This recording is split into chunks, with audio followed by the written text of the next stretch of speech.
right here. He got the fresh Velcro on. Look at this Velcro. There we go. Sheesh. You can't hide money, boy. To the left, David Bray is here. He's coming off he's on a high. So you're going to see David's going to be glowing a little bit because he just spent, I think, 6 out of the last 7 days with Sion. That's right. Yes. So he's riding high. There's a lot of perks for working at Flow, but there's not many that match up to that. And then you've got John Kozak is here. Jonathan, hello. How are you? Good morning. I'm doing great. Good morning. Good to see you there. Mm-hmm. Okay. I'm going to unplug this real quick because I don't want to hear Nikki's Messing background. with you? Yeah, Nikki's messing with me, right? Well, then undo it and cut it off, Nikki. There you go. See, that's art of the deal stuff right there. All right. So where do we want to begin? A great weekend of college wrestling. We had Iowa, Nebraska. We had Penn State had a couple of duels. Ohio State versus Minnesota. But duel of the week was probably Iowa, Nebraska, right, JD? Duel of the century of the week. That's where we got to start. I agree with that. Where do you want to begin within that duel? Maybe. Should we apologize to Nebraska, first of all? You know, I think I'm the only one that owes. On behalf, I think I was just rapid. Well, I was right. I mean, they won, but this is kind of what we've seen happen with this matchup and these teams in the past. Like, there's a path, and then that's the thing, especially with Iowa. Penn State, there's a different thing, but with Iowa, there's a lot of these duels. It's like, oh, there's a path to beat Iowa if you look at this, and this, and then every single time they basically win that duel, except Michigan last year, who beat them when we didn't see that one coming. And so for this one, but once again, Nebraska could have won this duel. I was too quick to say no, they can't win on the show Thursday. They made it very, very interesting, and Stephen Buchanan just put the team on his back. That was an inspirational performance. I'm not gonna lie. That actually legitimately fired me up in my living room. I was like, that was just awesome. That was awesome. There's nothing else you could say about that match. It was incredible. It took him a while to get going, but Well, that was the cool part to me. I know. And then once the ball got rolling, This thing off. Yeah, I mean, it starts scoreless, and it's one of those things. They're down 7 going into 197. They have to get a bonus point, and you probably don't want to have to count on heavyweight. So Buchanan knows I got to do this, and he from start to finish, he was threatening or attacking the entire time. In that strain, it didn't pay off early. Scoreless first period. And then the second period was good. He put himself in position to push for the major in the third. And then when you attack that much, with that much intensity, like, things can unravel so fast. And it really did there. And once you start, it was kind of like sort of a classic. You watched like the 90s and the Metcalf era Hawkeye stuff where it's a match and it's sort of competitive. And then they just start shooting. And they're just giving up easy go behind. guys are just falling over. Yeah, falling down, taking shots that aren't there. And that's what happened there. And then he gets the Metcalf, the classic, you're cutting the guy, he posts the arm, the chin and arm, gets the pin.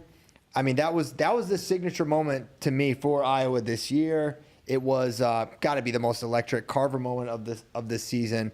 And really who knows what happens if he just gets the major there, because a major and a decision, it's tied, and then we're doing all kinds of math, and who knows who wins. But he's like, no, let me get the extra bonus point, because he was really in reality pushing for the tech at that point. He wasn't he wasn't like looking for the pin, but it presented itself and he took it because he was cutting, because the major was already at hand. But it was awesome. I mean, Buchanan he's been the rock for the Hawkeyes this year. He's been the guy you can count on every single time. Very consistent performer. I really feel like he's taken a step forward this year in his wrestling, which is, it's a statement because he's been good his entire career. Yeah, you don't see too often guys just break like that. No. Anymore. And it kind of was, at the end, McDaniels kind of submitting, rolling over. Well, and it's also, it's sort of a rarity to see a wrestler. How many wrestlers can you say start to finish looking to score, looking to attack, putting guys under threat for 7 minutes? It's almost, you don't even see people pushing to that degree. There's obviously a few wrestlers you could point to, but there's not many that are doing that, and that's what he did in this match. I agree, but let's not forget about Kyle Parko. We shan't. taking out Lovett because, Buchanan was supposed to go out there and get it done. Parker, you could say was 2-0, but I think we all predicted Ridge to win. I know I did. And Parker went out there and got it done. And then it kind of ultimately turned out to be the difference, too. Yeah, absolutely. They needed that one. Nebraska needed that one. And, yeah, Parker goes to 3-0 against Ridge Lovett. Sort of not a ton of exchanges in this one. He got to his underhook and was able to get like a trip and sort of won a scramble, able to beat Ridge Lovett there. It creates a little bit of chaos at 149, although you have Caleb still at the top, but with you got a ranker's delight there with Van Ness beats Parco beats Lovett beats Van Ness. Gonna make it for a really fun Big Tens, but a win that Kyle Parco needed, I feel. So how do you have the pecking order at 149? I think 149. Let's go, not necessarily how it should be ranked, but in terms of confidence going into NCAAs, or I should say conference weekend.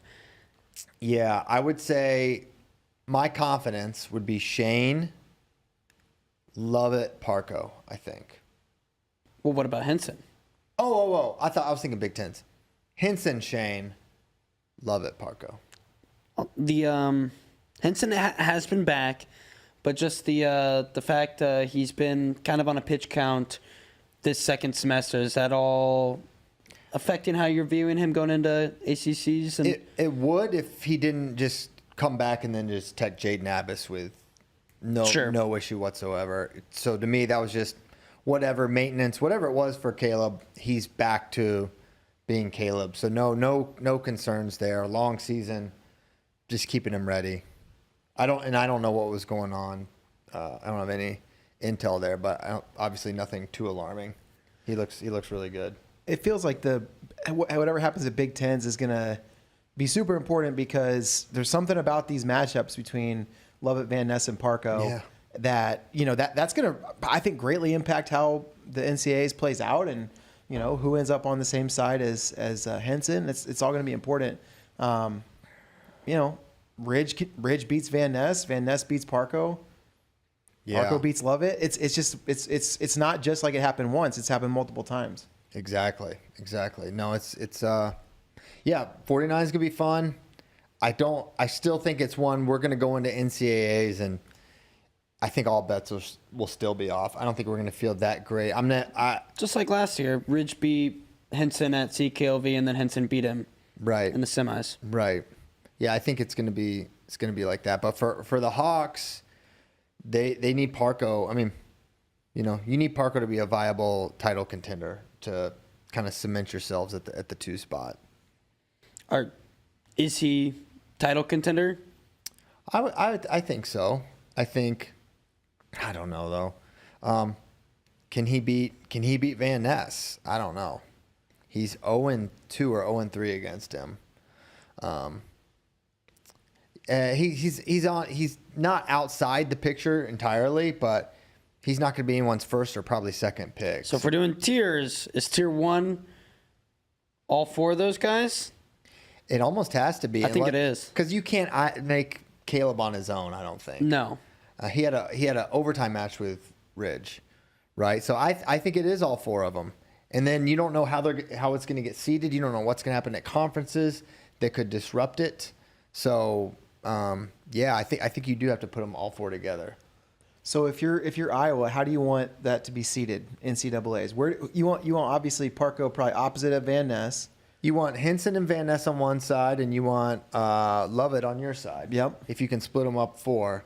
So is that like a I don't know how that'll have to play out. Like Henson's going to be the one, pretty much, unless he loses to McNeil or Lachlan. You want Parco to win Big Tens, right? Yeah. Beating Lovett, or I mean, obviously beating Van Ness, but so they're the 2 and the 3. How are they going to seed that? Exactly. That's what I was just going to set it up. Who's going to be this top seed at? Because you want the one more than ever here because the 2 and 3 are, that's a finals type of match. So yeah, lay it out maybe, John. How do you think it's going to get seeded? How do you seed Big Tens? Yeah, I think you got to go probably Van Ness 1 because Ridge has a couple losses this year. right? Yeah. So Van Ness 1, Parco 2, Lovett 3. Yeah. So Who then has Rich lost to this year besides Henson and Van Ness? Those two. He's That's got two. those two, but the other guys just have one, right? Yes. One loss. Well, yeah, because they didn't wrestle Caleb Henson. Yeah. If you're looking for That was something, smart. I mean, if you're looking for something to split hairs, it's like he's got the 2 losses. Yeah. Yeah, the other part about it too is margin of victory. Parco got majored by Van Ness and only beat Lovett 3-2. But so Van Ness got majored by Lovett. right, but he also majored Parco. So I doubt margin of victory will factor in. How does Big Ten do their seeding? Is it just committee? I think they have a committee. is it a coaches? Don't the coaches vote? Yeah. They all get pretty much on the same page immediately. Yeah. It's all just like, we're good here, right? Yeah. It's not tense. Should Ridge start taking top? Yes. Of course. I don't. He's the best top wrestler at this weight class. It's his. I mean, you want an escape point, and I guess you could also say when they don't go under you, you're getting a point, kind of. But in 3-point takedown era, that's 2 points, and so you need to not get taken down if that happens. And Ridge is not.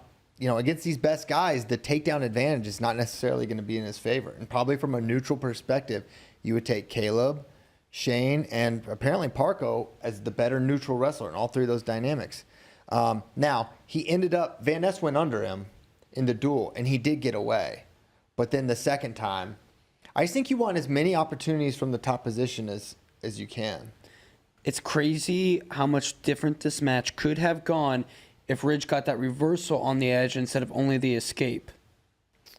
In the second, he was super close, but they went out of bounds as it was happening. So they said loss of control instead of reversal. Very close, very close. But yeah, I think Ridge on top would be. It depends on the situation, but But like second period, 0-0. yeah, it's tough to go top there. Because that was the scenario here. Parker had decision, he deferred to Ridge. Yeah, maybe. Because obviously, if you get choice, you defer. Give it to him, make him choose neutral in the second, and then you have a better gauge going into the third what you need to do. Yeah, it's just a lot of time for him to be. He's going to get away pretty quick. So basically, this game, you go scoreless first. That's 3 minutes on your feet. You get an escape in under 30 seconds, so that's a minute and a half on your feet. And then he's going to go neutral for 2 more minutes. So that's 6.5 minutes. You're on your feet, and you have to either be even or have the neutral advantage. Against a lot of these guys, he may not. So that has to factor into the equation. So that's what makes it tough. You have the most advantage in a match when you are on top over your opponent in this scenario. Give yourself an opportunity there. This is always kind of a fun exercise. Like, what does the other team want you to do? Do they want you to, when you go top, it's like, oh, probably not liking that too much. Putting a little fear in you. Yeah. When that happens. Yeah. So that's kind of my read on it. We talked about Big Ten seeding and how it could be a debacle at 149. Could also be a debacle at 157. Big time debacle, to quote Carmine Jr., Lupertazzi. I would say, yeah, I mean, well, on the one hand, by what basis is Ja'Cory Teamer a top 5 seed at the Big Ten tournament? This guy is 3-2. His Big Ten wins are over Sammy Sasso, who may not be the starter. That's to be determined down the line. He has a loss to Pinheiro. He has a loss to Kasak. He has a win over Grigor Chalakian and the Bellarmine wrestler. So what is getting him a top 4 or 5 seed other than Lifetime Achievement Award for what he did last year? Like, I don't know. So with that, you have that, and then on the other side of that coin is, well, if you don't seed him respectfully based on what he's done, then seed the 8, and then Ethan Miller or Tyler Kasek or Antrell Taylor, one of these guys, ends up with the 1 seed, and how do you do that? So we should explain, in case people don't know, the scenario. Tyler Kasek had to injury default to Ethan Miller on Sunday, giving Ethan Miller technically a win over him. And Jacory did not wrestle Ethan Miller. Ethan Miller is now undefeated on the season, made the walk against both Iowa and Penn State. Yeah. Technically on his record as a win over K-Sac, and then did not get the opportunity to beat Teamer because Teamer didn't wrestle in that duel. So, in principle, he should probably be the 1 seed. Yeah, there's definitely an argument there. He will have to beat Joey Blaze again. That's like his last. I think they have Purdue and Drexel is who Maryland has to close out their season. He beat Blaze earlier this year. He'll have to beat him again. But I think I'm like Nomad has always railed about this with Big Ten seeds. He's like, if you wrestle the duel and they don't wrestle their guy, like that should count as like when the seeding time comes, you should get that benefit of Big Tens. And I don't think I disagree with that. I think that would be appropriate. Seeding's a little different than ranking. Yes. Where I don't think that should necessarily be the case for rankings, but when it comes to a seed, yes, yeah. I do agree with What's that. What's Ethan Miller supposed to do? So basically you're saying Ethan Miller can't be the 1 seed if you don't. Right. There's nothing he could have done because he's wrestled his schedule. He hasn't lost. Wrestled all his Big Ten duels. So, yeah, I think there's a legitimate case there. And, more than anything, the biggest story at 157 right now isn't the seeding, isn't the this or that. It's Tyler K-Sac. And the last 3 matches he's had have all had head injuries of some kind. You go back. The focus was the cut with Jacory Teamer, but you watch that sequence. He's on top of Jacory. Jacory rolls. He hits his head. And then as Jacory comes through, the knee hits his head, and he's split open. So you focus on the cut there. But very, very possible he had some sort of a head injury there, a concussion of some kind. Then you go to the Michigan match where he has to take concussion protocol time against Matt. And he gets the first takedown or 2 takedowns. And then nothing happens after that. He doesn't quite look the same, and he has to take that head time. And then he has to default after what looked to be a more of the blows he took. It looked way more glancing because in the Matten match, there was like a collision. His shoulder or Matten's shoulder hits K-Sac's head really hard, like boom. It's like full speed collision. The Miller one Miller just kind of drops his head, like kind of down blocking, and it looks more glancing. And he has to injury default. He can't continue. Now, that could be something where maybe he could have continued, and they're like, "This is 3 in a row.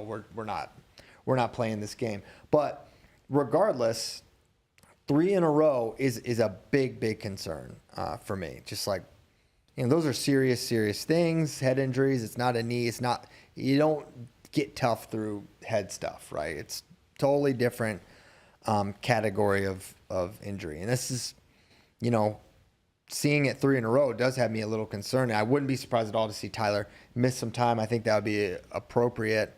I'm sure they're going to be taking every step and they're going to bring him along very carefully. You have to assume from this point on. Right. I guess we probably won't see him until Big Ten. You would think. They're pragmatic there, right? And they're smart, and they've got their training staff is lauded, right, and rightfully so. And so I think they'll make the right call there. But regardless, right call, wrong call, there's a wrestling story there too. And 157 had this clear number 1, and now 3 straight matches.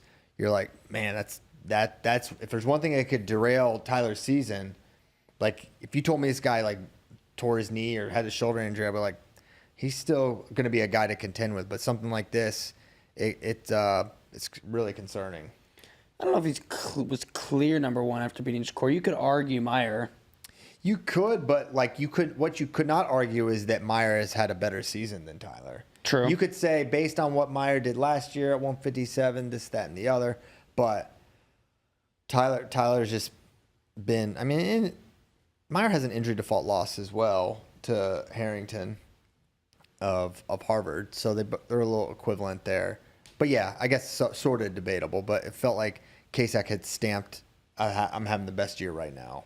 Well, and now with the injury history between Meyer and K-Sac and Teamer, it's like this weight class could just completely blow up at NCAAs. It could become a just total chaotic mess, It could. I feel like a lot of times, I don't know. when there's injury questions going into NCAAs, a lot of times it kind of plays out like we think it's going to. I don't know, man. I know what you're saying, but this feels like Ja'Cory feels like very combustible. Mm-hmm. Like what are we hanging our hat on for Ja'Cory other than Ja'Cory has done these things in other seasons? That's what you're counting on. Meyer does feel like the only difference between Meyer and Kasek is the timing of their head things, right? And the fact that you could also mention that Myers has a history of it, maybe more so than Tyler. But it does feel. But to Bray's point, maybe in terms of like chaos, is like Meyer is a guy who he can be up and down, right? So this weight does feel kind of wide open. What I just meant is like Meyer had injury questions going into NCAAs last year as well. Guys figure out a way at NCAAs a lot of times. Yeah. I feel like you could, when you talk about a guy, a lot of times it's like down the road, long term, and then he has a rough season, and then we kind of figure out by the end of the season he's not the same guy. But a lot of times when it's this, they're taking time off, they kind of end up being the same guy they really are, or that we think they are going into NCAAs, and you tough it out. Sure, maybe you were the 2 seed and you fall to 4th. Or something like that, but it doesn't I feel like we very rarely see an injury affect a guy completely where he's a completely different wrestler. Yeah. Okay. Like late, where. Yeah, I'm sure it happens more than you realize. But what does the Big Ten qualifiers look like? That picture, like, because Ja'Cory right now probably has to steal a spot. I don't think he's going to earn allocation. Right? No way. There's probably no chance he earns one. So now he's he's gonna have to steal a spot. The thing about the Big Ten is that's like actually a good conference for that because brackets can fall apart and It's gonna be interesting. Would 57 for Ohio State? I mean, even if whether Sasso's the starter or not, will Ohio State have to steal a spot too? I feel like Cannon, if it ends up being Brandon Cannon, I think he will have enough. He's wrestled. He's got enough. I think he's done a lot of tournaments and things, so he'll have matches that'll put him in there. Okay. It sounds like they're going to send those two to an open to figure out 57 for the wrestling Bucks. So more to come there on the Ohio State lineup. But yeah, it'll be I'm excited to see how that. Hopefully everyone gets back healthy. That's what you want more than anything. Of course. Circling back to Iowa, Nebraska, 184. Yeah. Does this change your opinion of Gabe and kind of the situation at 184 for Iowa as a whole? No. Feels like Gabe was bound to lose one of these, right? He's in all of these really tight matches. He's not separate. He doesn't separate himself against the really good guys. He's going to win a one takedown exchange. And Allred was all over him. And Gabe did probably 3 or 4 just Houdini acts, getting out of takedowns that probably should have been, and in most cases would be. And then eventually, Silas's persistence paid off, and he got the takedown. I mean, Silas is, he's a Big Ten champion. There's no shame in that loss. This is a match I thought Gabe, was in decent position to win, and he didn't. So it's not ideal. I think more than anything, it wouldn't change the Iowa lineup, but just how you look at Iowa, where they're getting big points. They're getting big points at 74, and Pinto beats Kennedy. And they're getting pretty significant points with Gabe, and he loses to Silas Allred. And then you've got Ja'Cory Teamer's injury. That's like 30-some points that are totally tenuous for Iowa, and you don't know. And you got 30 points that are up in the air to that degree. That's going to put them back it could put them potentially back with the Oklahoma States and the Nebraskas. So that's more what I think about. Like, Gabe he could place, he could not place. Same with Kennedy. And maybe same with Ja'Cory. I don't know. I don't know what you're basing it on with him. And so you have fewer and fewer sure things with Iowa. And yeah, that's where my mind goes. 174. If Buchanan was the performer of the night, 174 was the match of the night. Absolutely. 10-9 after 1. Pinto puts 10-9 after 1 minute. Yeah, basically. 1 period. Yeah, for sure. Pinto puts him on his back right away. And you're like, oh, man. And then I'm not trying to sound like I was right, but I was like, if he fights off his back here, it could get interesting just because Lenny is like, he gets tired, right? And he sold out for the pin. I was like, if Kennedy can fight off his back, it's not over. And then he gets taken down again. Like immediately after, I was like, oh, it could be over now. Then he puts him on his back. And I don't know what Lenny was doing there on the edge. But Kennedy gets back into it, and then it settles down, and Kennedy rides, and he's got riding time. It's 11-11. You're like, okay. And it felt like Lenny's got one last opportunity, and he took it, and he went for it, and he got the feet to back, a single leg, and the finish, and ends up winning. And Pinto's got to be a guy who in your coaching is like, just hold on, because who knows what's going to happen. And maybe to a degree, Kennedy's like that a bit. But it felt like in that third, Kennedy was gonna do it because he's moving them all, he's marching them all on the mat, he's kind of getting them to the edge, he's going double underhooks, and Pinto's doing just enough to avoid the deciding stall call. And then I think feeling all that pressure from Kennedy made Lenny feel like, all right, I got to attack, and he did, and he got it. Anything else from Iowa, Nebraska? Should we move on? I thought Drake looked really good at 33. Yeah. Again, Vandy's not someone to overlook, that's for sure. So that was good. I think for Nebraska's sake, the cut down at the beginning of the year, I think around CKLV time, I was like, I don't know how this is going to work out. But Pinto and Allred winning definitely stock up for me. I think it maybe makes me like second guess what I was thinking at the beginning of the year, where I was like, I don't know if we're going to expect much from either of those guys. I think they can obviously reach the podium and stock up for them. Good point. I also want to give a shout out to Minto. He's kind of a dog. Roly-poly pimento cheese. He is tough. Like, he scrapped with Good Caliendo. athlete. He moves well. Yeah, good note. Well, I was driving up to Oklahoma with Sion during this duel, during the first half of that duel. And Sion was guaranteeing wins from Nebraska at 74 and 84. And I was like, the Oracle. I was like, Sion, they'll get one, but I don't know if they're going to get both. Maybe they'll get one. And he was right. They don't listen to me. Having Minto Pinto back-to-back is a disaster for Sion's brain, I can imagine. Dang, that is tough.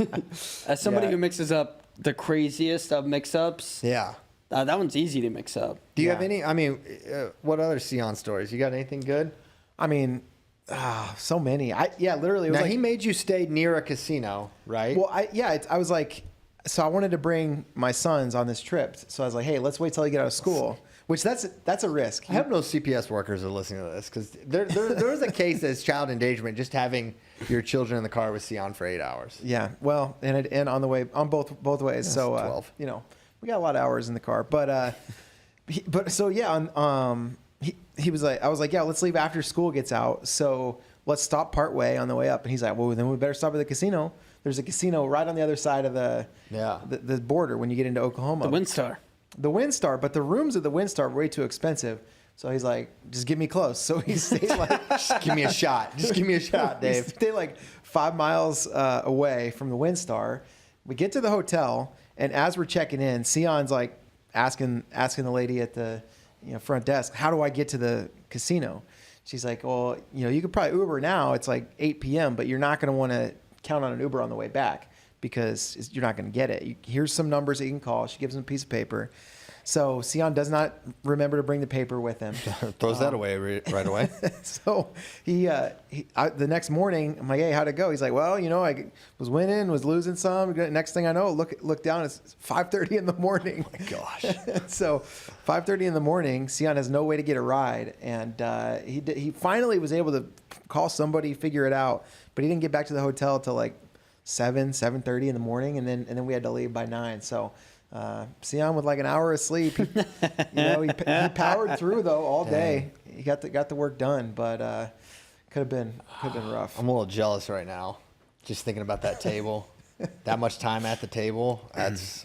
What do you think was the biggest thing Carter and Ellis took away from their time with Sion? Ellis was asking Carter about a casino. What is that? Gamble? What? And Carter's like, yeah, you don't want to do that. It's not. He's like, gambling. That's not It's good. like That's games for money, Ellis. That's what I would tell him.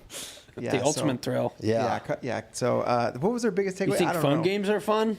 Let me introduce Yeah. you to the craps table. I have a feeling I'll be answering residual questions for a long time. From some of the things they overheard. Some not even safe for this show, but he kept it in check for the most part, more than I expected. Really? Yeah. Oh, maybe he's growing up. Yeah. Good for Sion. Okay. When he accidentally drops an F-bomb, he just says, "Hey, excuse me, guys." Respectfully, of course. Yeah. All right. We did talk KSAC, but Penn State's other big win this weekend, 197. Are you ready to finally call Josh Barr a title contender? No, I'm just kidding. Yeah, I think so. This match was, it felt like, and it was, so Josh won, but as the match was going down, I was like, Josh is definitely winning this match. Like, he was just more, it seemed like he just had more. He was super intense. He was really focused. He was pressuring a lot. And then it got out of sudden victory to the tiebreakers. I was like, oh no, he might not. And then Cardenas is riding, and he rides him long enough. I'm like, oh man, he's not going to quite do it here. And he just found a way, just kept wrestling. And Cardenas could have cut him and won the match. But he stayed on top, gives up the reversal late. Yeah, what a competitor. And it does feel like, I picked AJ, and still looking for AJ. He is not, still don't think he's wrestled a top 10 guy this year.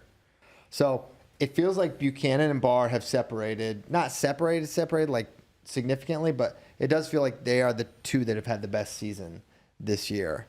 And I'm not counting Cardenas out, but he could not get to Barr in a meaningful way. Now, Barr had a hard time getting to him, and I still think that was my concern for Josh going into that match. It's like, I don't see him getting his hands locked and finishing a takedown on this guy. And that was the case.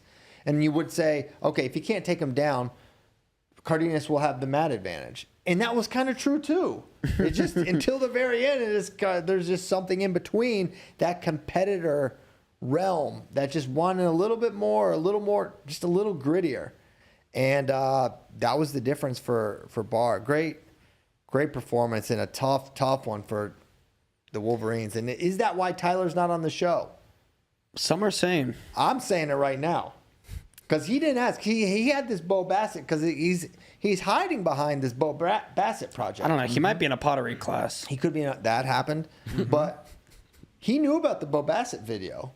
But he only asked for today off from the show after the Michigan duel. Yeah. So we're still trying to put those pieces together. I really don't know why Cardenas tried to ride so hard. So hard.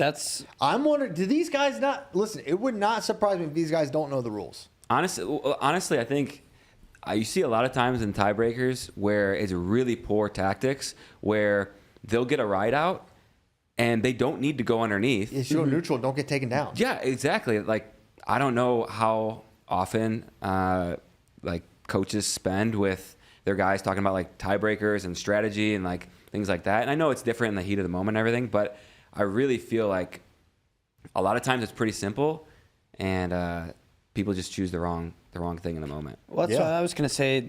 This to me was kind of on Cardenas blowing it a little bit, as much as it was on Barr going to get it. It just seemed like a lapse of judgment. They had to go for that return. Yeah. And fall to your butt like that and allow the reversal when you can just let him go. You have riding time. Yeah. No, I think you do have to highlight the tactical issue, but then I don't know. You gotta give a lot of credit to Barr. Mm-hmm. And that he's special, man. It's well, we're always looking forward, but like, how does he stay at 97, and how does that impact their lineup? How's it? Mirasola is there, but that's gonna be really tough because he just seems like he continues to come into his own. I mean, he's another one. He's the next one, right? He's gonna be a flag carrier for 4 years for them. Man, you eat an entire KSAC cow, get used to 197. You're not gonna not do that again the next year. For all that, I don't think the cow's gone yet. If he got a whole cow, I mean, he's probably still working his way. He's working his way through it. Yeah. He's definitely got a garage freezer. He's got some porterhouses. But what I'm saying is, next year, you want to go back from that? You want to stop eating steak every day? No way. Yeah, no way. He's like, this is awesome. I used to eat a bunch. Yeah, but it might be better for the team. I don't know. Well, so It might be. Is Ryder going to go 84? I think so. So then he can go Levi's 97, back. and then Amir Sola is out. Yeah, that's exactly what it looks like. But yeah, well, so we'll see. Love the Mirsolas, but Barr's undeniable right now.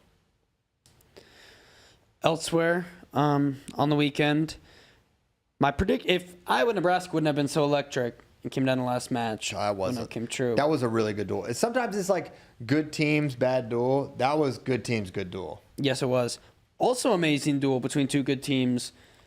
Ohio State, Minnesota. It was my prediction it was going to be the duel of the century of the week of Friday night.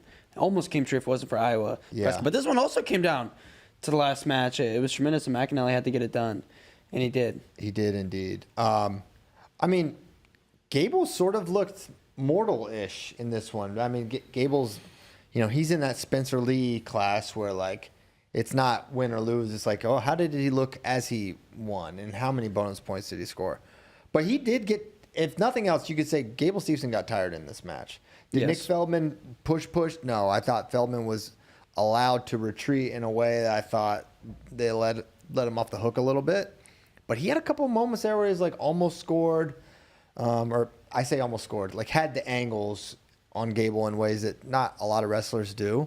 So, I don't know, something to monitor. Man, there was still a couple of Gable's takedowns against Feldman. We're just like, he made Feldman look like he was standing still. Yeah. And I think it was one of them where Feldman took a shot and Gable just kind of like directed the head to the side and just like stepped around. I was like, oh my gosh, he made it look so easy. He's one of those guys, it must like slow down for him in a way. Right? The feel, everything he does is so crazy. We need him back. Team USA needs this man. If we don't have him, I don't know if we're getting back on the podium again anytime soon. At heavyweight? I'm not seeing it. We're Mason. He did it, but I'm not seeing the direction. Doesn't seem to be. Well, it might get easier because Taha's gone. Yeah. So and Iran can only send one guy. You don't have to send Masumi and Zara. So Yeah. Masumi worked Mason pretty good. No transfer issues there. Yeah. Don't even try to leave. Yeah, true. But it's like we're talking about these names, but we're losing a rung below. I don't know. Mukhtar. Yeah. Yeah. Got Montard. So Is Gable going to wrestle freestyle? No, I listen. I'm not speculating. He told me 2 years ago he was going to. Uh-huh. And then he didn't. And then he didn't. Broke So my he heart. says a lot of things. Even if he said he was right now, I wouldn't be so sure The until he only walks thing I out would there. say, I feel confident in this. Is like, I do think he wants to be on the 2028 Olympic team. Yeah. Anything between now and then, it's like, until he's overseas and I see him in Zagreb, Croatia, I'll be like, I don't know. Might depend if John Jones has a fight that weekend. John Jones could have a fight. John Jones was there for the, who was it, Purdue duel? Mm-hmm. Yep. That was cool. They're boys. Two goats, truly. The other match that really stuck out to me in Minnesota Ohio State was 141. Because, Von Bar almost beat Jesse Mendez. He really did. He was all over him. Like, there's sometimes you have, like, the big favorite guy in a match, and, okay, it was 3-2 or 4-3, and you're like, oh, it was close, but it wasn't close.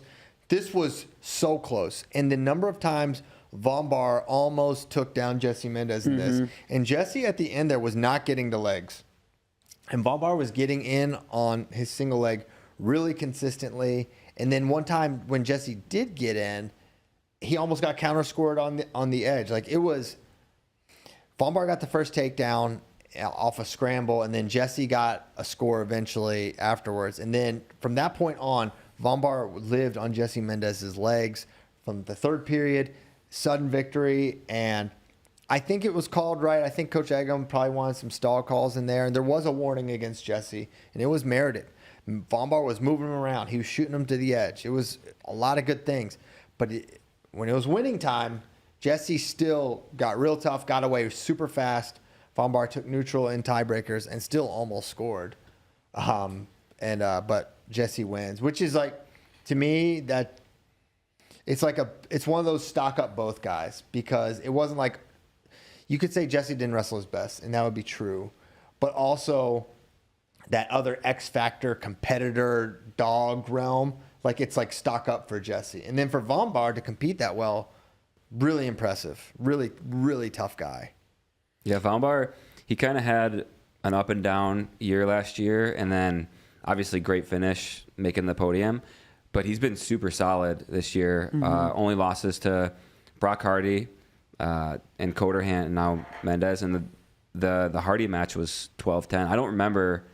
I got to go back and watch that match because I don't remember it. Was that the duel? Yeah, Hardy, Von Bar. I don't know. 12-10 sounds like an awesome match. Sounds like Brock Hardy was involved. It does sound like that, but when you look at 41, you think about the NCAA tournament and a guy like Von Bar, who can just go like, I don't know, kind of insano mode, like get really tough. I feel really good about him making the podium again. Yeah, I do too. I was impressed. Kid's good. Now, were you putting his ceiling at NCAAs? Does this catapult him into the title discussion, or is it more of this was his time to beat Jesse and he couldn't quite get it done? Still feel like I wouldn't pick him to beat Illyris Bartlett or Jesse. Yeah. But did he catapult himself into the conversation? No. I agree. I don't think so. I think you got to beat one of those guys probably to do it, and he just hasn't.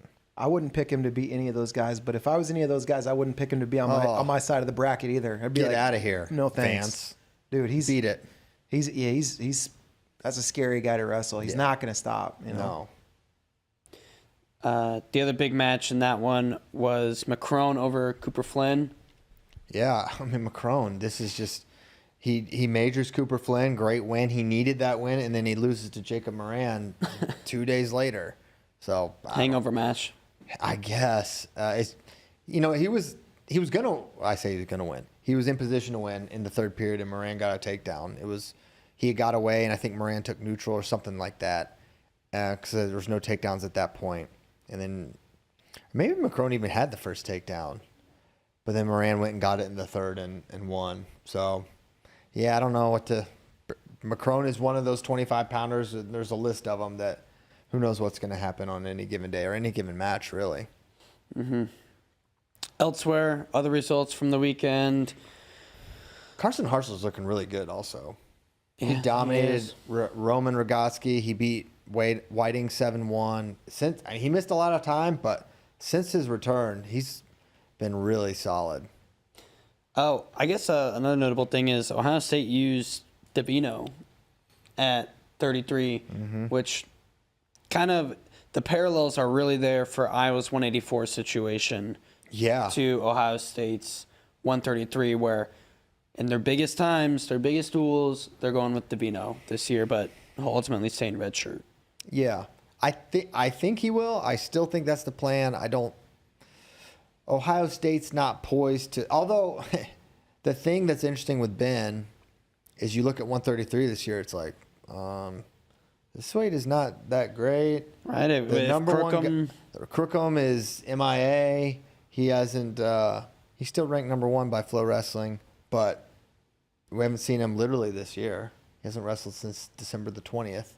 And his only ranked win, he's beaten Braden Davis and then Rini. So it kind of looks open a little bit, but at the same time, I don't think Ben has shown the level of separation that even. Put it this way.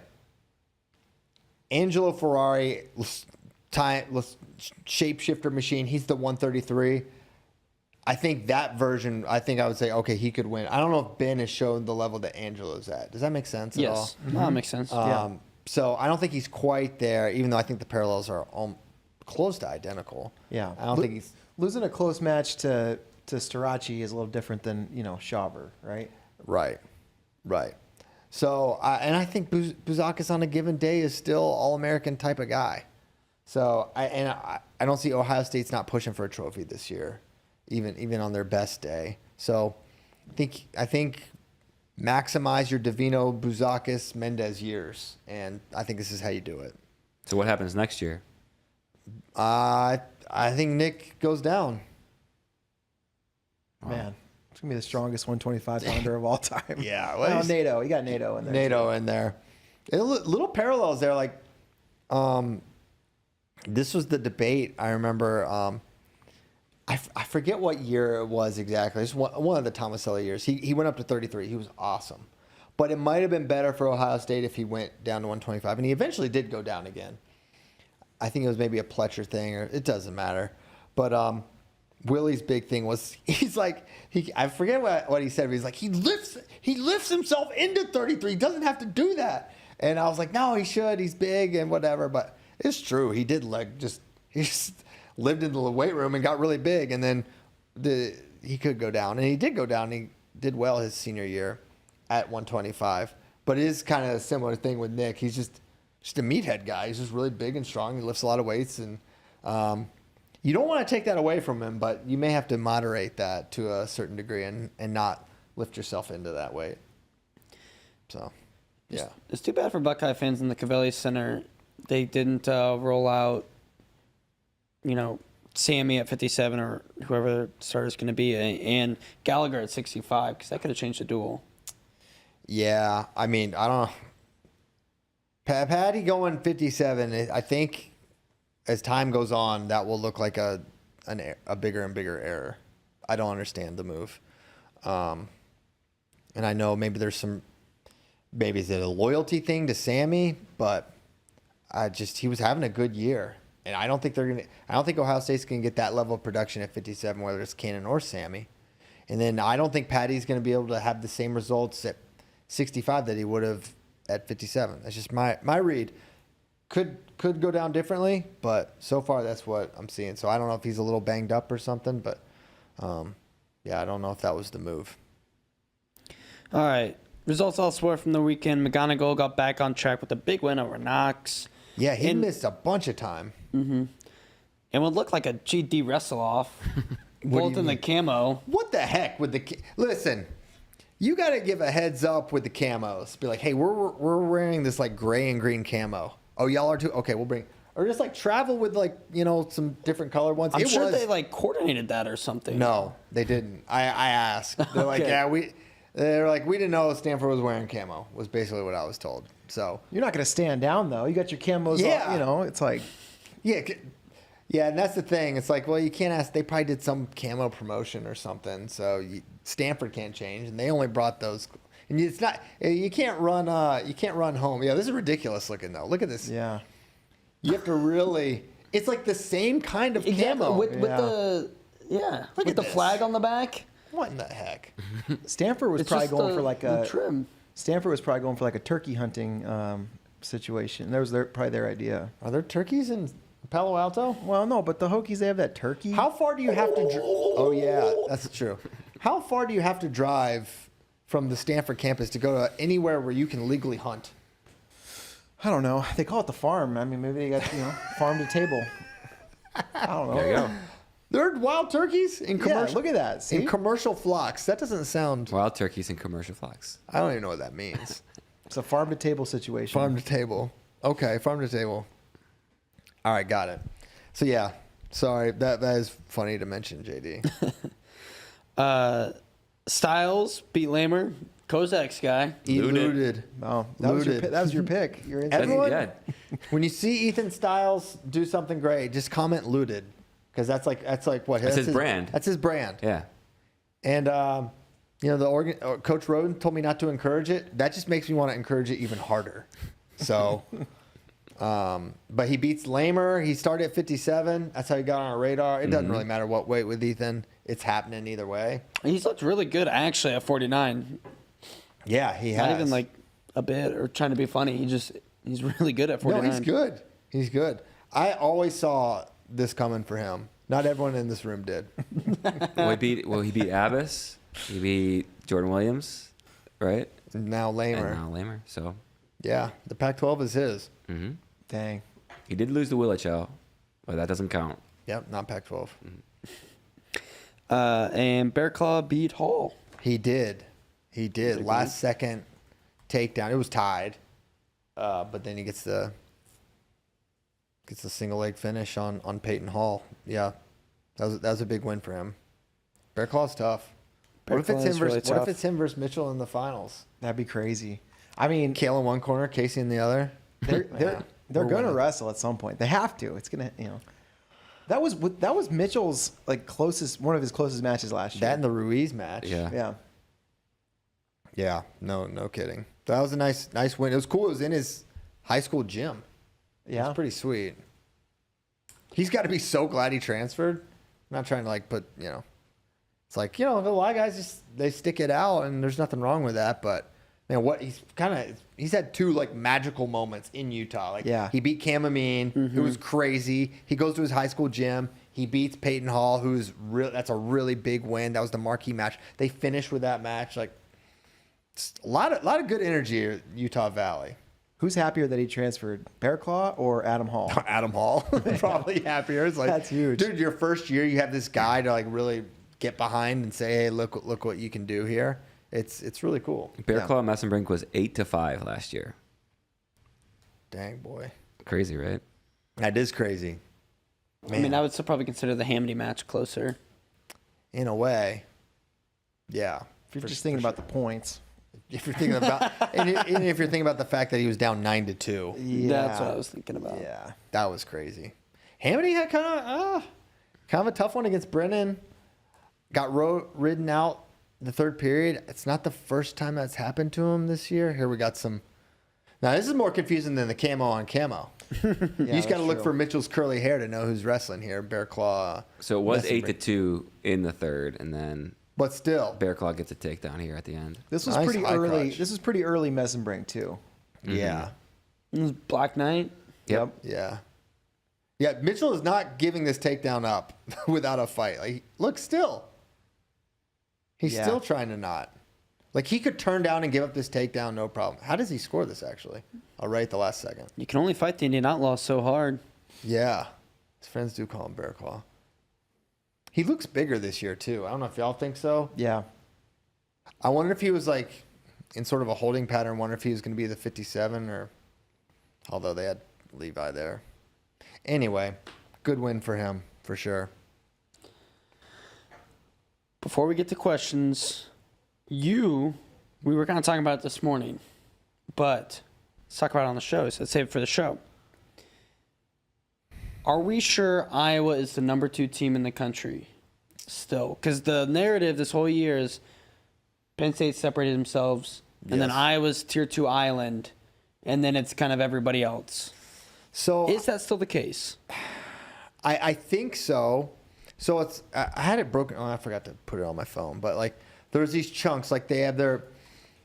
You can't look at it like lineup and head up like that. It's all right. Who are the surest things for Iowa and who are the surest things for Oklahoma State? The surest things for Iowa are I would say Buchanan, Drake, Parco, and then what is the fourth? Oh, Caliendo. I'll say Caliendo, Parco. Those 4. For Oklahoma State, it's Wyatt, Plott, Hamady, Tegan. So that's pretty equivalent. I would say Hendrickson. Wyatt. Oh, sorry, Spratley. Sorry. And then I think the second tier is I feel like Spratley and Kennedy are kind of sort of comparable. So I feel like the second group for Iowa is just a little. It's Kennedy. It's Gabe. It's Keeter. That's a good third group. Whereas for Oklahoma State, it's Troy, Serber. Maybe that's equivalent. And then I'm not sure who the next guy. It's someone maybe Carter or Caleb Fish or Cam Amin probably. So it feels like Iowa just has a little bit more that could go wrong and still be towards that top. You also didn't even mention Ja'Cory's name. And I didn't mention Ja'Cory's name. Yeah. I meant to for that. He should be in that second group probably. He's I mean, but he also could maybe win the not. national title. Well, that's why I'm saying he's not the same as everybody else in Oklahoma State's too. He lost to KSAC, but Yeah. It was close. And that's still definitely a match where I feel like 100% Ja'Cory Teamer could get. I think people are going to get tricked because I think Oklahoma State has a great shot to win the duel. But I think come tournament time, Iowa's got the squad you want to roll with, you want to bet on. And so you're building in regression with these teams, like where it can go wrong. And then, because both these teams have guys that are boom or bust that you could see that are good that could get you relatively zero production, right? These round of 12 guys, it's so hard to do. But it's 2 points. It's a drop in the bucket. So with that, it just feels like Iowa's got more of a few more likely things to happen. So I think they are the second best team, but I do think there's room for a Nebraska, maybe even a Minnesota if the cards fell right for them to get into that conversation. But it still feels like to me it's Iowa. There is still, so based on our projected points from our rankings, as of this morning, Penn State with 140, Iowa 102, Oklahoma State 82, Nebraska 62, Minnesota in fifth with 52.5. You could get Iowa down to 70 in a hurry. Ja'Cory, Kennedy, Gabe don't place. Like if Ja'Cory's not right, Kennedy and Gabe, they're boom bust. Ja'Cory falling all the way to not placing, I don't know. That seems like a stretch. To me, him not placing is as likely as him getting fifth, because he's either right or not right. Is my point. And okay, I see your point. That's what I mean. If he's right, he'll do it. He'll wrestle well, but they're not just wrestling Estrada as an exercise. Like, right. They're keeping him ready. He's competitive. He's tough. He's probably qualifier level type of wrestler. I don't know. That's my read. Yeah, no, I agree. I think it's still Iowa. Just too many guys with high place potential. But that duel is interesting because it feels like it's like 5-5, and you kind of see how it's going to break both ways, and then just the bonus points you favor Oklahoma State. Kennedy, Hamady could get interesting, although I have a hard time picking against Dean in that match. Did they ever wrestle at 65? I do not think so. Kozak could confirm. I don't have a memory of it. Yeah, I don't I don't remember either. that. Who? Hamady and Kennedy. they wrestled twice. Okay. Hamady won Hamady both beat. 4-3 and 9-6. Okay. That's closer than I would have thought. Yeah. That was back in 22-23. Okay. All right, Kozak, you want to hit us with some questions? Sure. We already answered that Any one. parting thoughts on Zagreb finished? We didn't mention Kennedy Blades. Yeah. Down at 68. Yeah. Very significant. And Even easier for her to murder people. yeah, she is pretty special, obviously. I think this is the move. For Team USA, for Kennedy, I love it. I think, you look at what's going to challenge Kennedy, a bigger, stronger, more physical wrestler, that's sort of the template to do it. But down at 68, it's going to be way, way harder for them to do that to her. So I from up at 76 down to 68. And then for Amita Lore, I think it's good for her. I mean, I'm assuming this is Amita at 68 was probably a one-time thing, right? She's either going to go 72 or 76. So I think for Team USA, I think we're repositioning the chess pieces to have a back half that is, whether it's Welker or McCoyette at 72, 76, along with Amita in there, it's going to be a very, very dangerous team. And I think Kennedy can absolutely win gold at 68 kilograms. You do a classic flip-flop of our Olympic weights. I like it. Yeah. I think it's great. Yeah, it's funny. I tweeted out Kennedy Blades, dominated, can only assume Amit's going up. And people interpreted that to be like, why would Amit go up? Like, Kennedy's not going to force her to go up. But I think it's like the other way around. Like, Amit is already made the decision that she's going up to 76. And Kennedy Blades, she's wrestling what's essentially 72 right now in her college season. She's wrestling 160. So I think talks behind the scenes are kind of already going on to where it makes the most sense for her to go 68. And then Kylie Welker at Worlds, she said that she plans on being at 72 until 28. So I think that's kind of going to be the lineup moving forward. In Kennedy's interview with UWW, she said that Terry's trying to make sure to figure out a way to get all three of them in. Yes. And so it's like, if the athletes are already talking about that and they're already, getting on board, I hope it'll happen. So meet's going all the way up to 76 now? Think so? I would. Why not? That makes the most sense for the team. Yeah. I love it for Team USA and for coach and for a meet. Obviously, I think her style is gonna translate really well. If she goes 76, she'll just never lose again. Yeah. I mean, I think she would never lose at any weight, but especially at 76, I don't think there's anyone with offense that can challenge her there. No. Yeah. No. And just Coach Steiner has just done a really nice job just moving the pieces where they should go. Sarah down at 53, I mean, she was not that she wasn't wanting to do it, but like after the Olympics in 21, it was like, I don't know if I'm ever going to do this again. And then she stayed down there, and she's an Olympic champion because of that. And I think without Coach Steiner, encouraging that and help, and then that kept telling it, the pieces were in place for them to have a lot of success. And it's been really cool to see. Now, I don't know what Helen's future holds. It feels like for the last 5-6 years, we've been wondering, and she just keeps making teams and medaling. So until I hear she's done, hopefully she's not. Okay. Questions? Questions. All right, we got a lot of them. We even got some email submissions. Emails. Which is always fun. So first one, Virginia's for FRL. Yes, it is. How many titles combined between Bassett, Forrest, and Ross?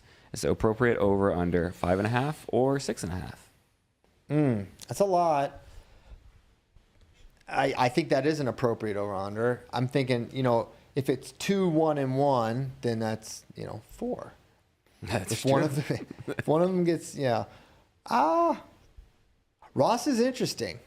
Who's going to be around at heavyweight his first year? And 2 years, 3 years? Is he a ready to rock true freshman? Let's go. Do they fill with transfers until he's ready? I don't know. Because it feels like he could be a guy, because this weight is going to lose. By the time he enters, Feldman will be a senior. That'd be tough. So he's not, and it's NCAA titles. It's not finals. It's not All-American. So he's probably not winning as a freshman. Feldman and Keeter are the two highest ranked guys left, and I know Drayshon's he's wrestled a lot with Keeter in that Seabolt room For sure. I think he probably feels like he can hang there. Man, yeah, he could win a couple. Bassett, yeah. So I'll say over 5.5 for that group of 3. It's pretty good. I would take over. Because Bo's going to be ready to make an NCAA final as a freshman, right? Jax too, right? Probably. Yeah. Yeah. So just a lot of shots on goal with that crew. Man, since we're on the Bassett Forrest conversation, how about that duel for the number 1 spot in the country? That was awesome over the weekend. Faith Christian Congrats to Faith Christian. Dude, they just locked in, got it done. And I think they won the coin toss too, which allowed them to, get Joe Bachman a win instead of what could have been a tougher match against Forrest, or what would have 100% been a tougher match against Forrest. We'll never know if it would have been. We don't know. It might not have been tougher, but that definitely changed things. But dude, they were number 1 going in, and they locked it down, man. They hold on to it. Good stuff. Congrats to Faith Christian. Okay. This is a quick one. Okay. Any update on Trey Munoz? He is back. He wrestled and won. So that's awesome. Great update. There we go. Good update. That's as good as updates get. Good update, Cowboy. This is a little longer one, and we don't have to spend a lot of time here, but I'm curious. CJ Kemp, at the IU-Ohio State duel, Tom Ryan spent a good amount of time behind the bench talking to kids post-match, while his assistants somewhat ran the show. In college, is it super necessary for the head coach to always be in the corner, or is that just a trust thing with his staff? There's nothing probably less important in all of wrestling coaching than what happens in the corner. Yeah. Did you see, I think this also should be mentioned in this. Did you see Brock Height's tweet about what Terry Brands did? Oh, yeah. He ran into Terry's part of the show. Yeah. You know? great. It's part of the Iowa experience is watching what Terry does, and it's unpredictable. But sorry, I interrupted you. You started to talk about how The corner doesn't importance matter. of the corner. What are they? Okay, neutral. I mean, you know, you need brick discipline. I don't think you can trust that with the assistants. Honestly, there's some head coaches that should not touch the brick. Their hands should be nowhere near.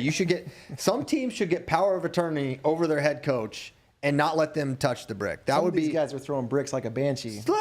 Banshee mode, throwing bricks. It's like, all right, we lost at 25 again. All right, well, yeah. So I think that's fine. Every team can have a different division of labor. Sometimes the head coach is the guy you want the brick. Sometimes he is the one to talk to the ref. It just depends on the team. So to this question asker's point, yeah, I think, you know, Coach Ryan, that's his role there. But sometimes he is more vocal. He is the one with the brick. But I think he trusts a lot. Coach Ryan definitely trusts his staff. He trusts. I mean, every time I talk to this, like you don't know what Jay Jaggers does. Logan Stieber, Bo Jordan. These guys are next level. So what NCAA finals was it where Coach Ryan was sitting next to Brands? It was the Ramos Stieber one. That's great. That was unbelievable. We got to find the picture of, it's like Tom sitting a little close, Ryan, and then Brands just kind of looks. He's just got this hilarious smirk on his face. It was like back in the message board days. It was like a lot of people's like little avatar thing because it's just a really funny picture. Like Tom has this little smirk on his face. Like, this is kind of funny. Well, the other thing is, if you're a head coach, you need your athletes to trust those assistant coaches in the corner too, because at the NCAA championships or Big Tens, you're going to have guys on 4 different mats. Like you need your athletes to trust those. So some of these head coaches, they pretty much run the show at the duels, and that's probably not great if your guys are only used to listening to one voice come tournament time. You know. Generally, in a college room, guys have kind of their guy. Mm-hmm. Yeah, that's the guy you do your your one-on-one practices with and stuff, and who's in your corner as much as they can be.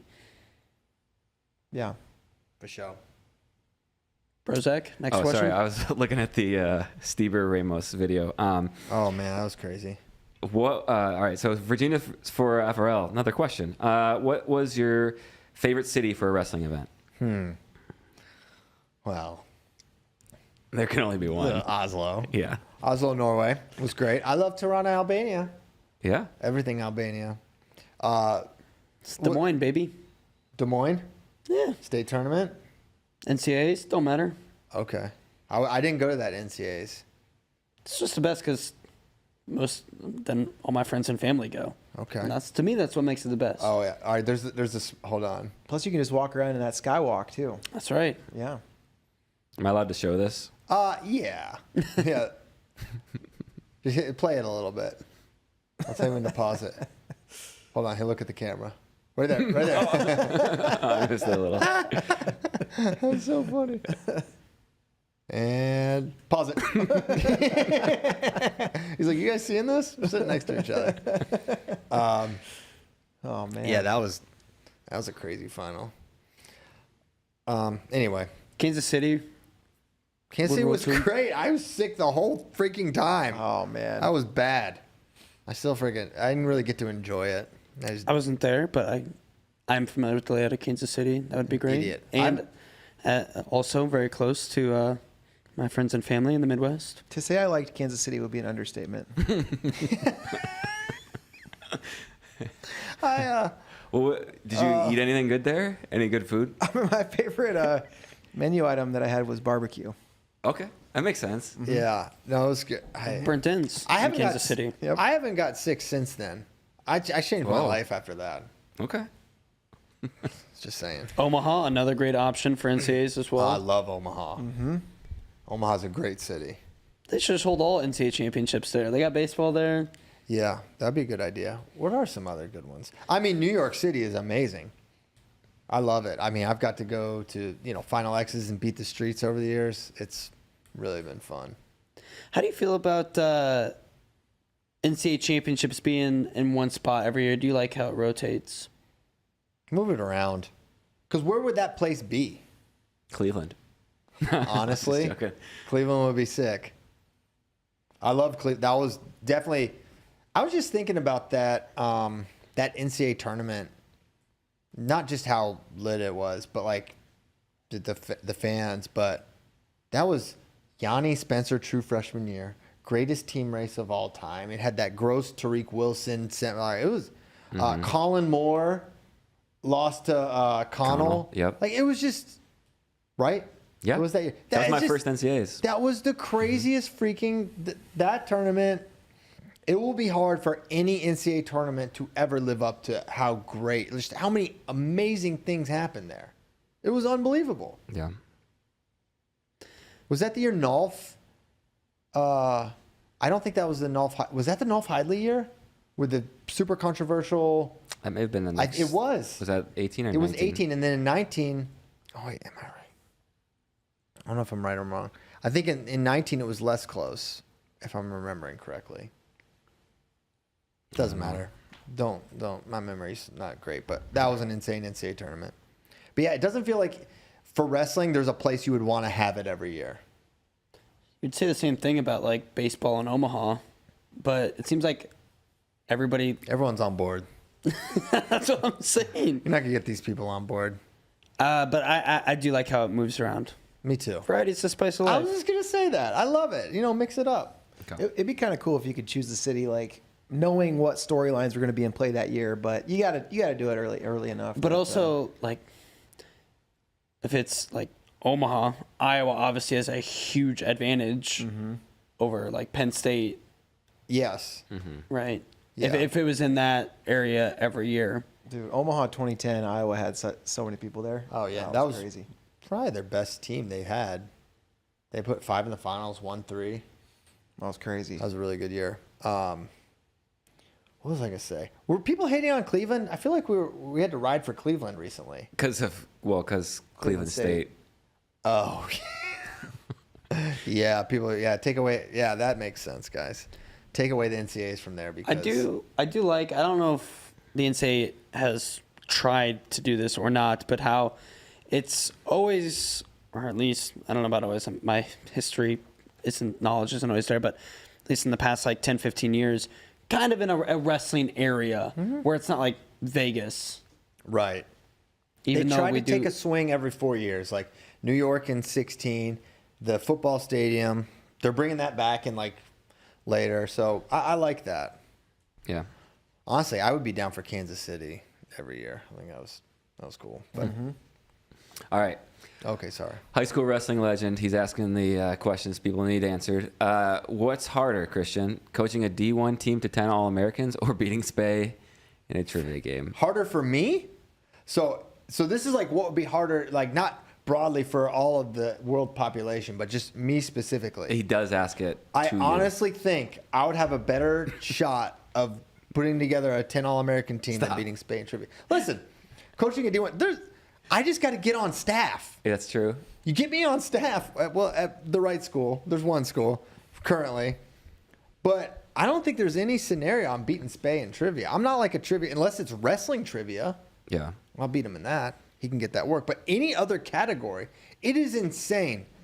Y'all don't even know. You just sit here, and I just have something I want to know about basically anything other than wrestling happening in the world.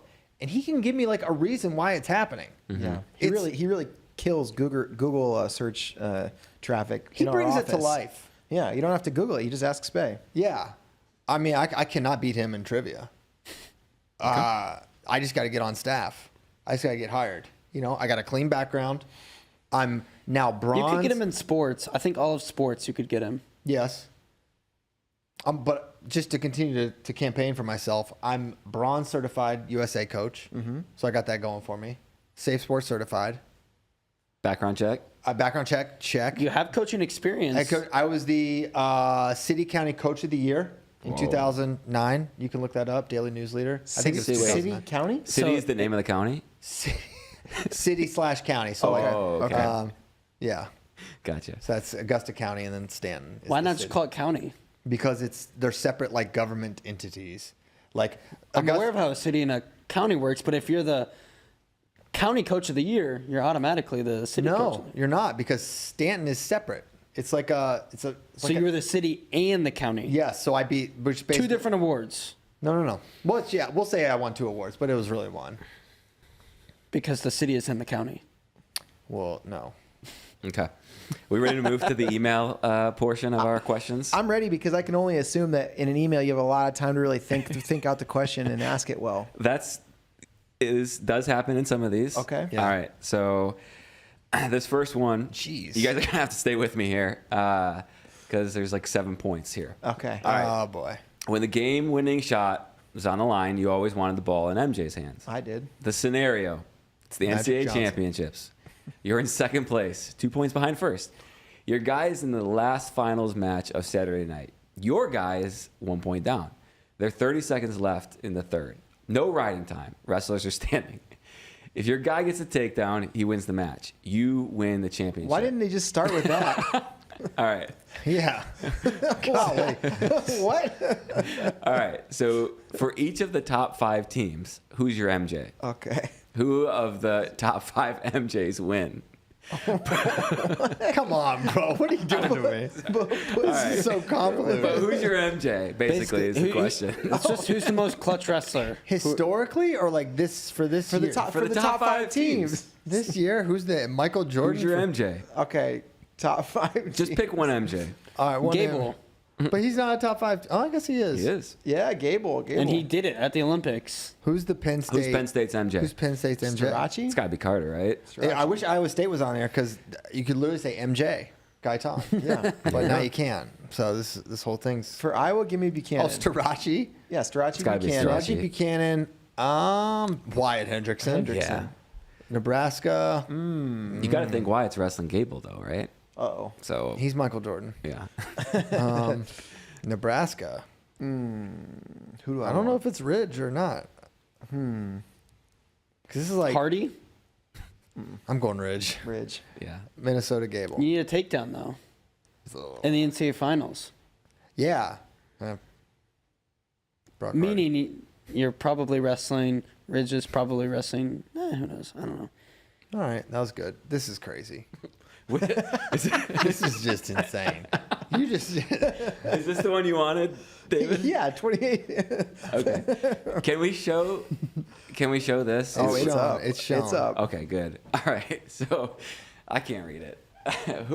Who do y'all think would win between 2018 Penn State versus 2025 Penn State? Lilidal No, versus come Kuhn? on. So, I mean, this year's team would win a lot of the matches. So this year's team, Little Doll would beat Kuhn, Braden Davis would beat Keener. Who's freshman? Who wins? Bartlett versus freshman. Oh, that's Nick Lee, right? Freshman Nick Lee.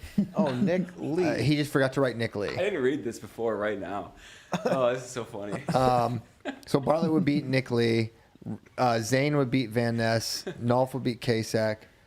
Chinzo versus Messenbrink. Dang. Dang, dude. That's a tough one. Oof.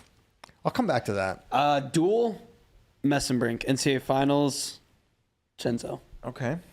What about Southern Scuffle finals? Southern Scuffle quarters. Messenbrink, Okay.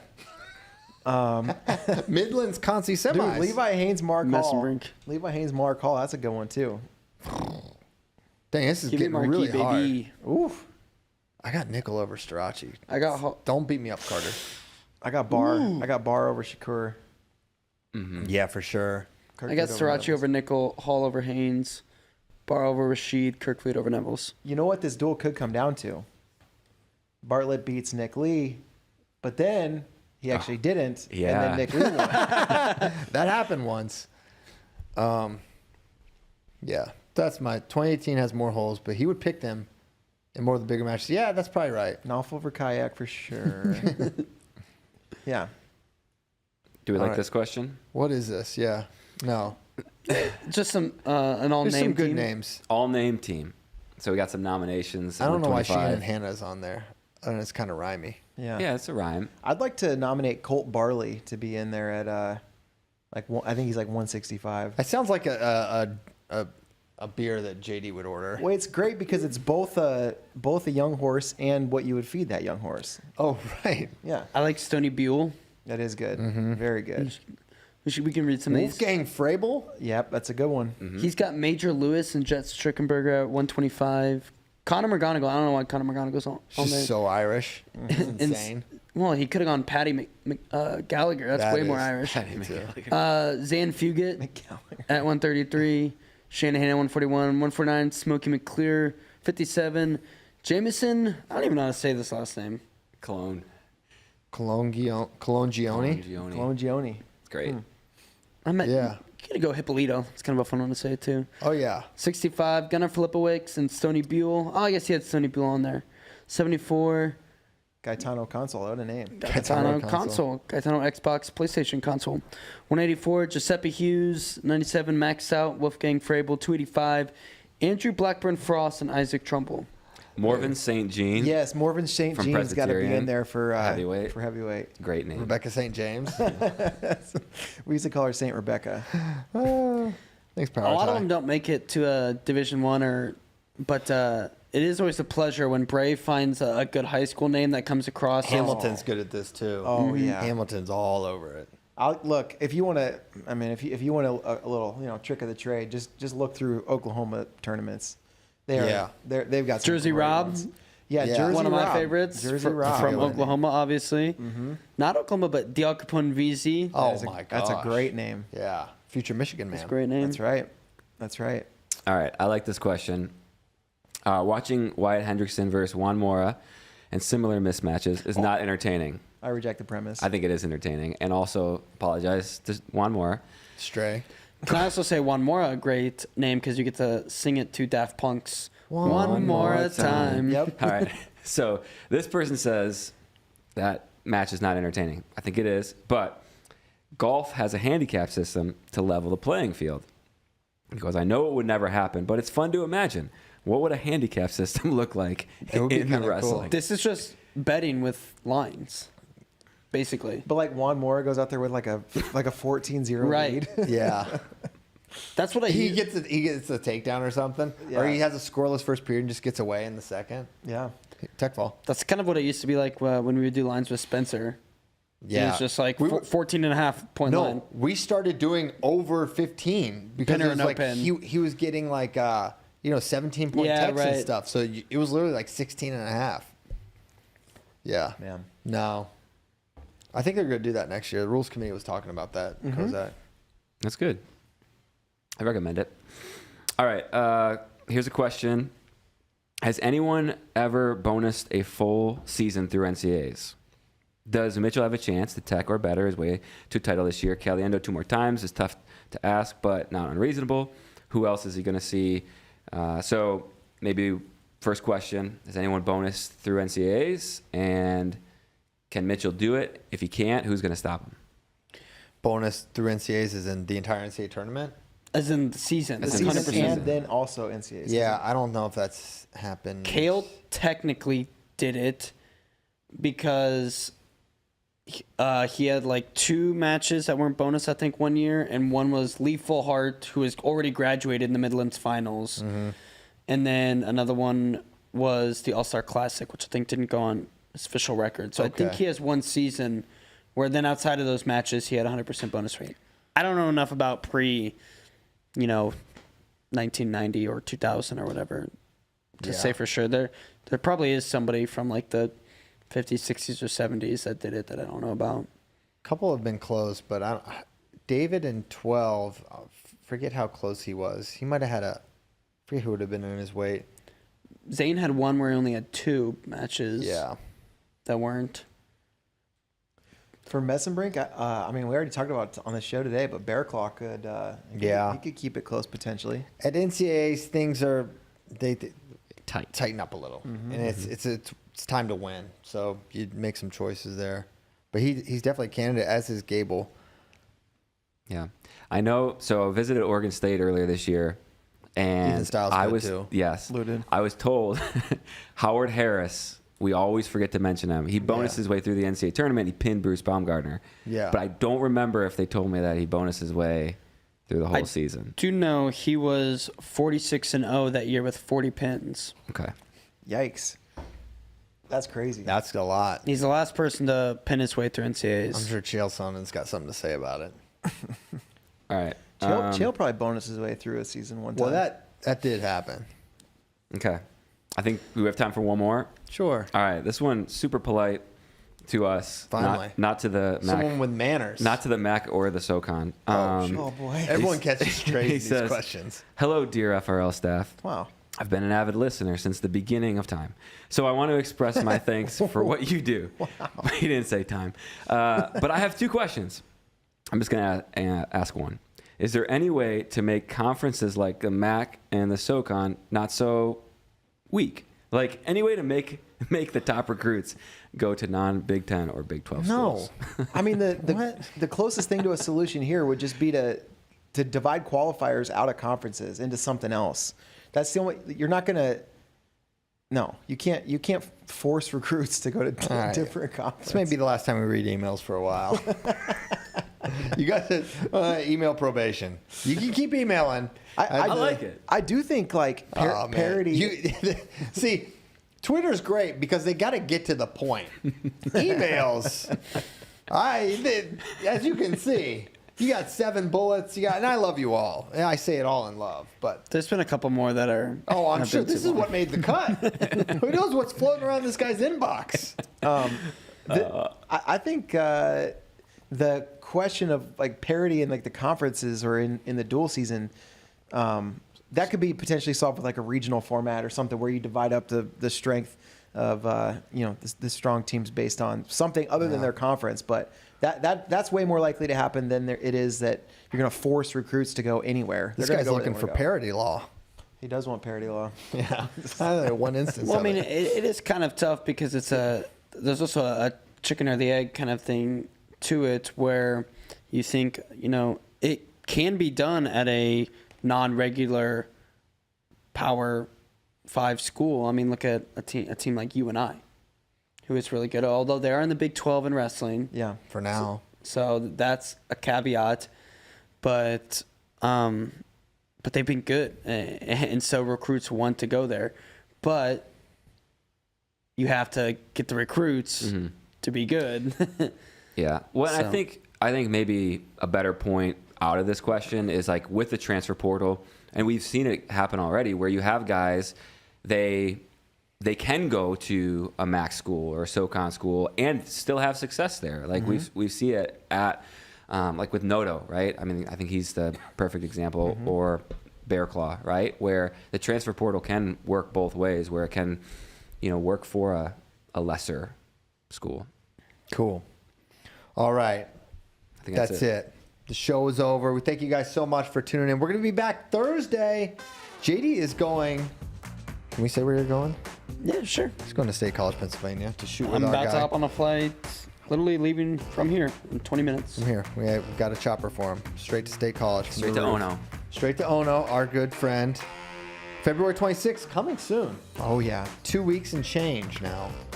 It's upon us. We got Iowa, Oklahoma State, and then right after that, Ono, Spencer Lee. It's coming very quickly. But you'll be back Thursday? No, No. because then I fly to Iowa City. For a little Spencer time. That's right. You're going to see the new room. I will. All right. I hope you enjoy that. I'm jealous that you're going to. Well, I guess I'll see it in a couple weeks. It looks sweet. All right. That's it. Thanks so much. Thanks to David, JD, Kozak, and our producer, Nikki. Goodbye from Austin, Texas. See you later. Yeah.